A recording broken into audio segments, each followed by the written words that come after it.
What is going on YouTube? This is JT Knows Things, and this is my Crypto Den, and thank you for tuning in for another exciting topic, which I am sure is why you tuned in. We are going to be discussing money and why it is the US dollar specifically, and why it is just a bad investment. A bad investment. Do not keep it in your savings account thinking it's going to be worth more in the future, right? Give you a little background. I've been in the software industry 9 years now. I have a finance degree, and this stuff excites me like sports excites other people. I've spent thousands of hours researching this stuff, and I believe that I have found out useful things as you all start your investing journey, or if you're balls deep in it. I just think my mind, my gifts, and my ability to understand things quickly can help you make better decisions, and I'm hoping it does. And I'm hoping I do nothing but provide value to you. That is my entire purpose of making this content.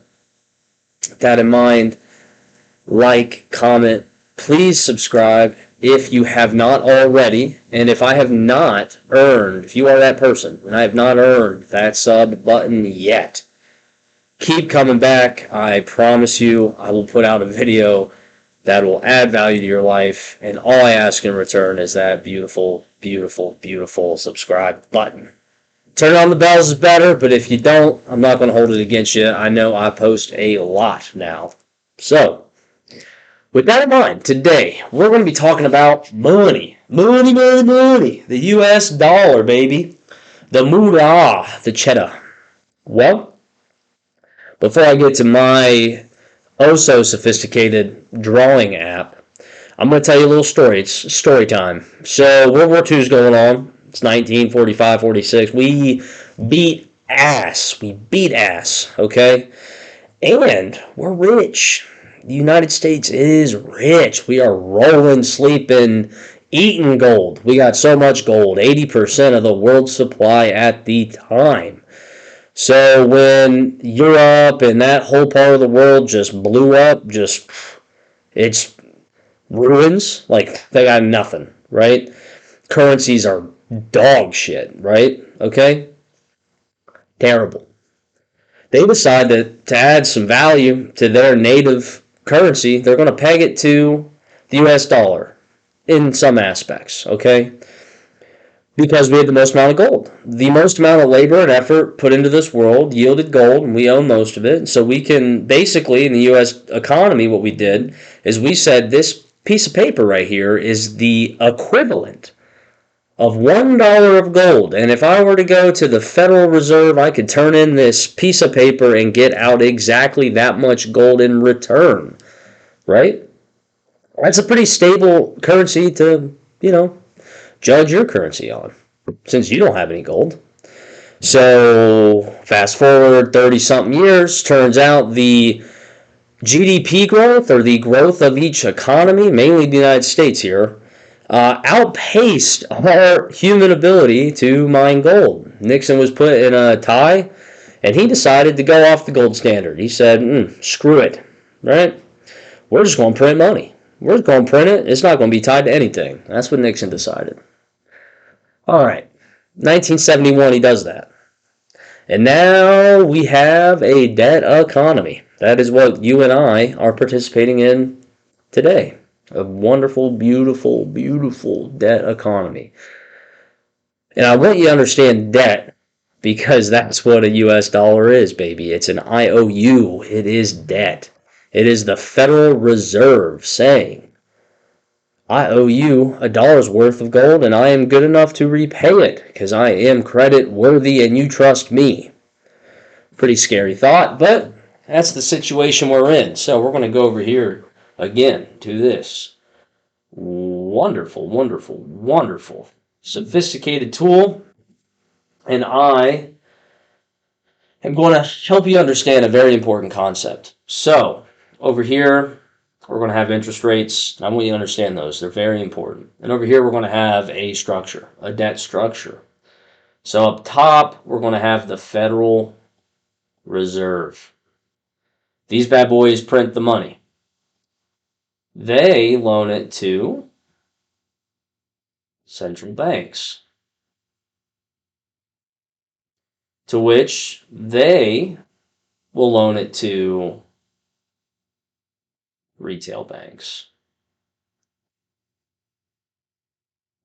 Now, to all you finance people out there and people in the banking industry, I understand there are different, there's multiple layers inside of, between the central bank and retail banks, but the common investor, you don't need to get that worried about it. I promise it's just where you're shaving flies' hairs, right?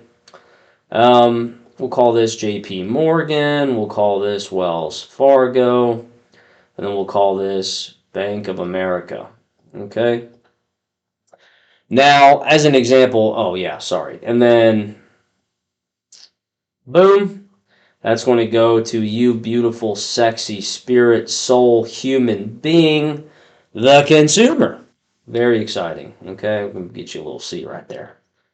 So, when the federal interest rates are, let's say, 1%, that is the rate to which the Federal Reserve will loan money to the central bank. Okay? Do you think the central bank's going to operate at a loss? Nah, unlikely, right? They're going to make a profit. Let's just say they're not greedy and they are comfortable with 2%, right? That means they're going to loan to the retail banks at 3%, all because they got it. They got this chunk of money for one. Retail banks aren't going to operate at a loss. Let's assume there's no greed. They're happy with 2%. They can live off it. That means they're going to give out loans to you, the consumer, at 5% because they got to make money, right? So when the basis points start increasing, or in other words, the federal interest rate starts climbing, right? Let's say they say it's going to be 250 basis points. In case you don't know what those are, that's going to make this 3.5%. That's 2.5%, or 250 basis points. Keeping the math all the same, these people, or I'm sorry, the central bank will start doing 5.5%, and the retail banks will do 7.5%. Again, no greed, assuming they're all comfortable with 2% profit. Okay, now let's take it a step further. What if instead of a consumer, we had a business that is a part of the supply chain? You're probably wondering why prices are going up. Well, let's think about it this way. We have this structure, and we'll call this the manufacturer. Okay? I want you to remember this because I'm going to go back up. So the manufacturer, okay, is operating with loans. They have to. Okay? The equipment they need to make the stuff that they're making to keep up with time, they need new machines or they need to repair machines, whatever it is, or they need to upkeep the building, they need to go to a bigger building. They got debt. Okay? If that debt is not fixed and it is variable pending the federal, meaning it's such a big loan that the bank they got it from didn't have it all. But for the first 10 years, they were like, okay, we're going to keep borrowing money and giving it to you, right? That's going to be our job, our responsibility to feed you this money, but it's going to be variable, meaning if I get this new set of money I'm going to loan to you at a different rate, I'm going to charge you more because I still need to operate my business, essentially. That variable rate will increase, just as I described here, for the manufacturer. Guess who's not operating at a loss, right? You. Oh, I'm sorry, the manufacturer. Manufacturer then has, let's say, a third-party logistics company, okay, that transports the stuff. We'll call this a 2% increase in prices because their loan or their debt service was increased 2%. Logistics company, same thing. They're not going to operate at a loss, assuming the debt gets more expensive. So they're going to charge an extra 2% per mile or however they get it. They're going to get it. It's going to get passed on to you, the consumer. Let's say the grocery store that stores it. Let's say that it's just 3 points of a supply, right? And then you get it.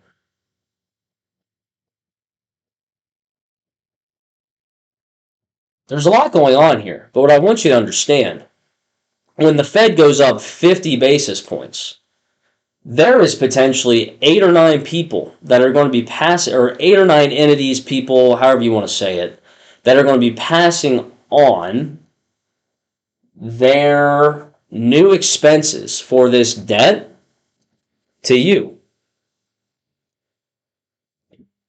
Another concept I want you to understand. So not only when the Fed rate increases, okay, will it get more expensive for you over time, but also the Fed will continue to print money. It has to. We're a debt economy. It needs money. When all the money's been loaned out, they got to print a new batch. Just is what it is. Now I ask you this. Do you think something that is easily replicatable, manufactured, easily created, and can be created to an infinite amount is going to be worth more or less money in the future? Basic economic principles state supply and demand. If the supply is endless, so is the demand, right? The value of it, well, the price equilibrium point will go up, but it'll devalue the currency natively. In other words, if I had $1 trillion and then 5 years from now I got $5 trillion, do you think the dollar is worth more or less? Assuming the price were to stay the same, $1 to $1, I got a trillion versus 5 trillion of them, let's say. We could do it that way. Obviously, the US dollar has cheapened. That rate, okay, the cheapening of the US dollar is called inflation. It's a natural result of a debt economy and with a printing machine like the Fed. Please Google all of this, do your own research like I have. But what I'm telling you is very important to understand.